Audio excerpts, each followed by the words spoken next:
Good morning, probably afternoon now. I've been travelling all morning on a bus or a couple of buses. Um, Apologise to anyone who was expecting a video yesterday. I did explain I had a family barbecue to go to, and despite only being a few miles up the road, it takes almost about 3 hours to get there. So I had to get there a little bit early to get changed and things like that. So the last video we ended it on 2013. Now, 2013 was yeah, tough year. Um, but I managed to get through it. I started a job as service crew at a supermarket. Service crew is the home shopping. So when you order your home hopping or home shopping, you get the pickers who put everything in a tote, and then you get the guys like me who would stack everything in the van in the order of time of delivery. And I was getting on really, really well with that, and made some really good friends. Had some fantastic laughs. Some brilliant stories to tell from that, but not for these videos. And roll on 2014. Got obviously Christmas 2013 out of the way, and just after that, on the 27th of December 2013, I was offered a job back in Swansea. So I was moving back to Swansea on my own, so I needed to find somewhere to live. So I was doing that. I lived with friends eventually, and then I found my own place sort of about a month later. But one of the funniest moments was that I'd had a weekend off, so I booked a couple of days off, and that was basically for the interview. Didn't tell anyone. I just told them that it was just that it was someone's birthday, which it was someone's birthday. But I managed to sort of double it up by having an interview with this company. So I moved and eventually got my own place, as I say, around about sort of February time. But when I gave my notice into my manager started to laugh because he was also leaving a couple of days after I was, but he'd also got me prepared to. He was basically going to promote me to sort of like what they call a section leader, which was quite bizarre, really, because I didn't think that I'd done a good enough job to warrant that, but apparently I was kick ass. So I was good. My ego has just exploded. Talking of exploded, tell you what, this heat has caused me headaches and headaches and headaches, and I can't take too many painkillers because I'm already on enough for my leg. And so this is sort of the shortest period, longest period I've not had a headache for a couple of days. So I roll on 2014. 2014 came, and I then got some news about my heart condition. I ended up having a heart.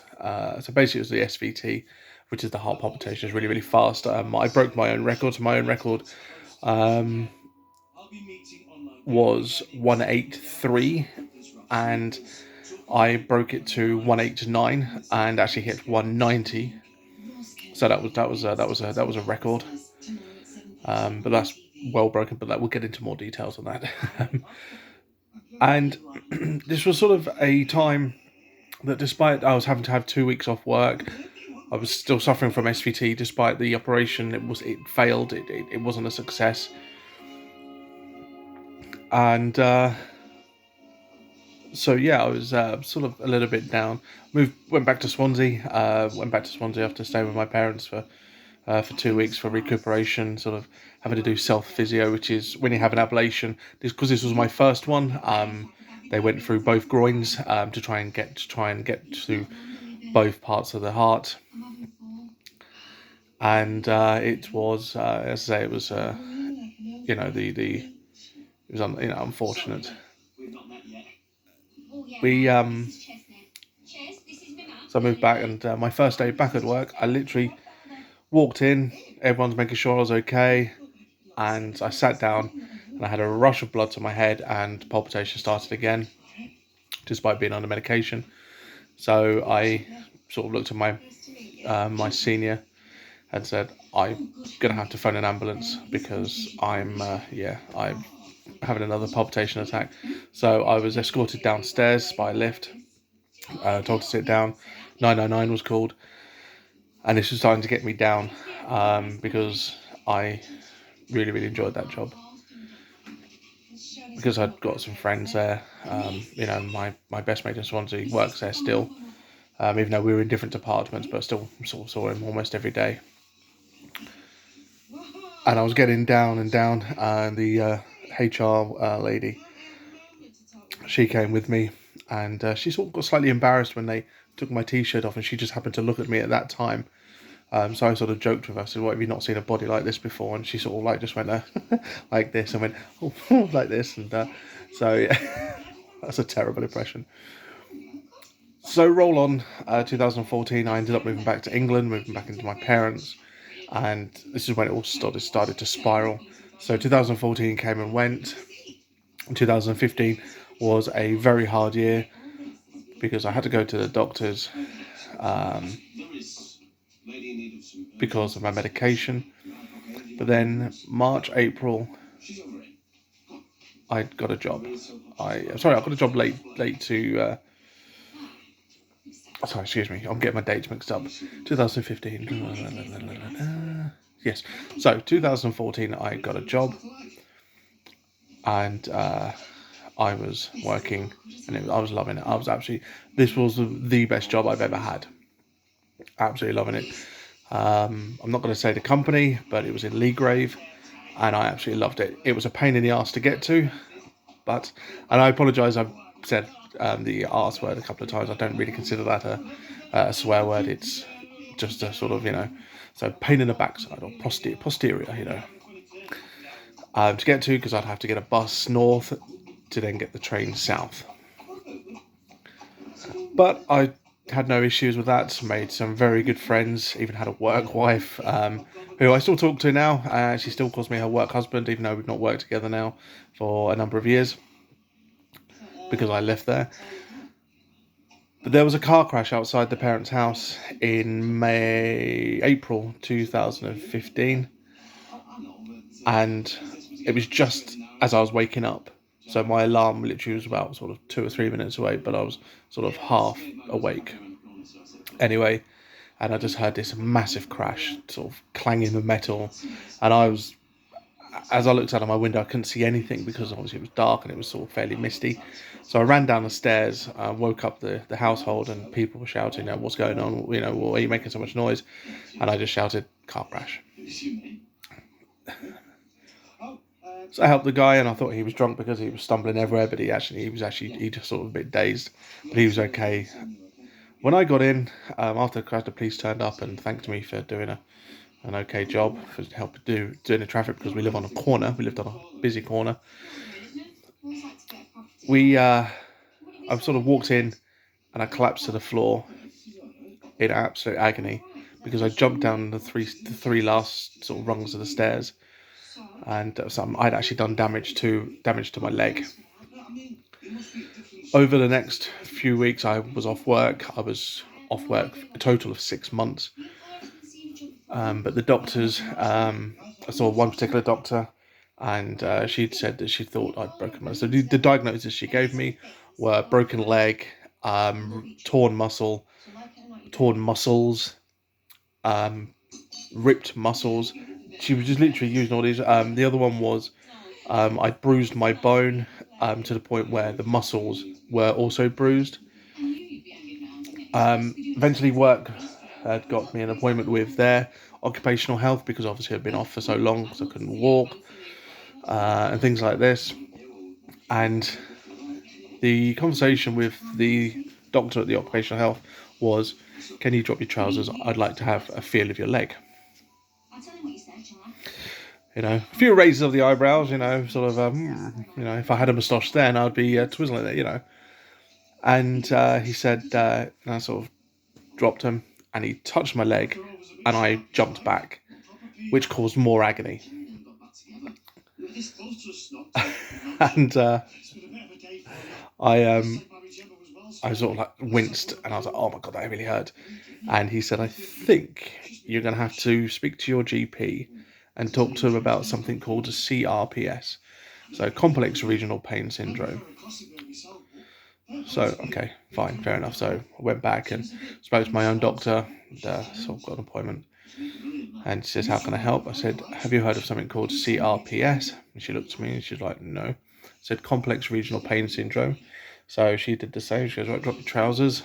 And she read about it and started feeling my leg, and there's me sort of crying my eyes out in agony. And she did all these movements, and I was in agony. And she said, "Yep, I agree with that.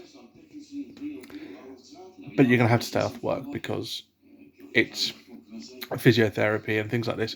Only when you can do self physiotherapy that we can let you go back to work." So, okay.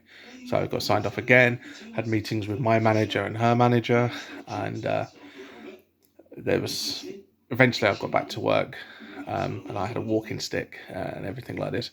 And I had something called Access to Work, which is basically the government help you get to work by taxi, or it might be that you just need someone to be with you, things like this.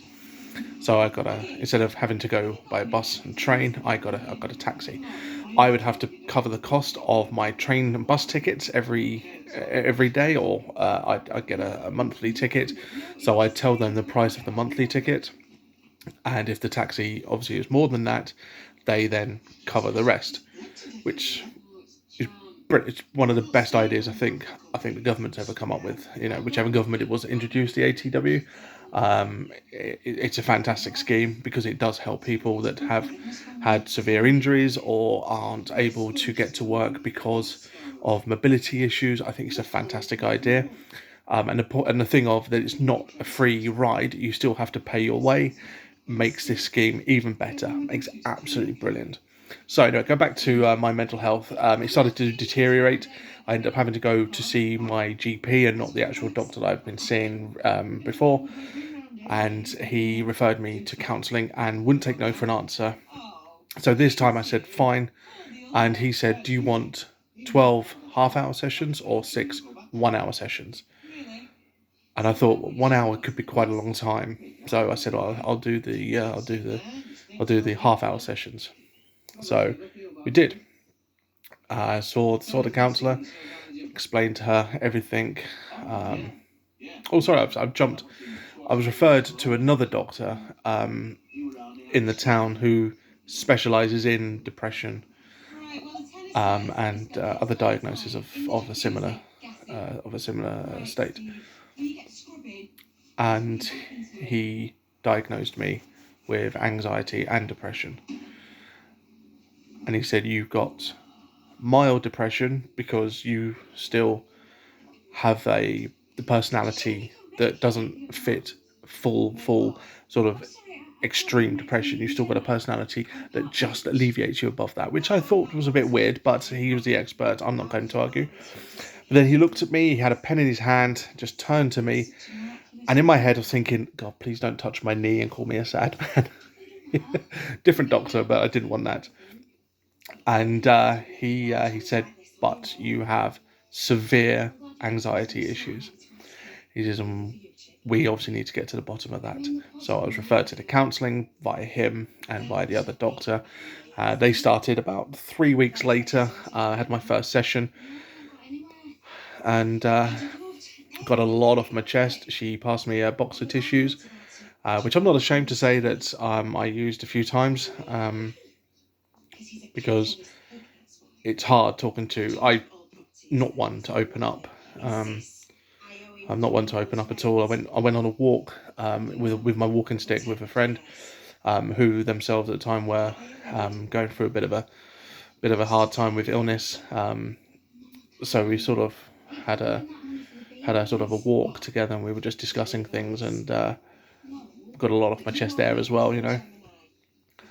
So I had those. I had the 12 half-hour sessions. They all ended, and she said, "I can still see you," and then gave me the price. And I said, I don't think I can afford that, even when I was in full-time employment.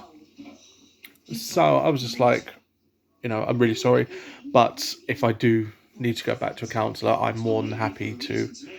I'm more than happy to come back to you and to recommend you to other people if they do ask me, which thankfully I've not had to do. But now the irony is that I actually can't remember her name. I know where she's based, but I cannot remember her name. So once again, I just want to reiterate, because this is the end of the introduction now, and what the next videos I'm going to talk about more about how my mental health affects me sort of on a day-to-day basis, sometimes even on an hourly basis, how it affects me weekly as well, and I think basically how it affects me sort of all the time. But I thought I'd just end the introduction of as to why. So from just a quick sort of end from 2016 to now, I've moved back to Swansea, moved back back to England again because certain things.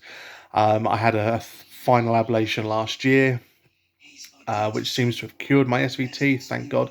But I had a pacemaker fitted because my heart rate, instead of being normal and then going into palpitation mode, now is just low. And when I mean low, it didn't go above 50, and at one point didn't even go above 40. So it was at 35, and then when I'd walk around, it would go up to maybe 60. But then when I relax, it went down to 35, 37, maybe the odd 40, sort of here, now, and everywhere. So a pacemaker, I live with a pacemaker now, which can be a pain in the posterior, because if I go to an airport, I have to be touched down, surged. I can't have a wand come near me or anything like that at the airport. And also certain places of work. I had a job interview earlier on this year, and they had to actually speak to the makers of their entrance gate to make sure that it wasn't electromagnetic. As I was coming for an interview, and they said they promised that it definitely isn't. So I was able to do that. So it can be, it is a life-saving thing to have, but it can also be a bit of a pain. But the modern ones as well can now be switched over, because I've had an MRI with it, and they basically just switch it to MRI mode and other modes that can be done. So yes, so that is me now. As I say, the next video will be in a couple of days, probably at the weekend.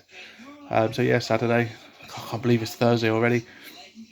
And I'll talk about more about how mental health affects me, and as I said, we'll go into more details about it. But thank you very much once again. I know I said these usually be about 10 minutes, and we're coming out to 18 minutes on this one. Bit of a long one, but I do apologise. But I hope you all have a good time. I hope you're enjoying the weather as much as you can. Me, myself, I'm not a fan of the heat, but, I'm actually wearing shorts as well, which is highly unusual for me. But thank you very much, and I hope you enjoy the rest of your day.